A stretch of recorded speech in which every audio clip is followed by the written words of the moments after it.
Now going to see now how to view event log. Let's go.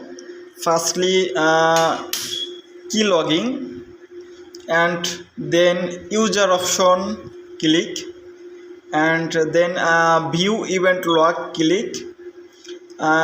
Finally,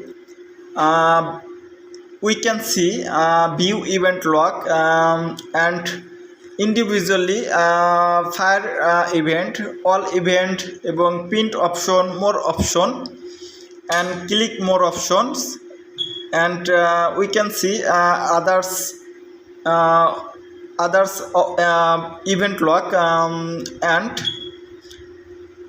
click fire event. You can see fire event and all event.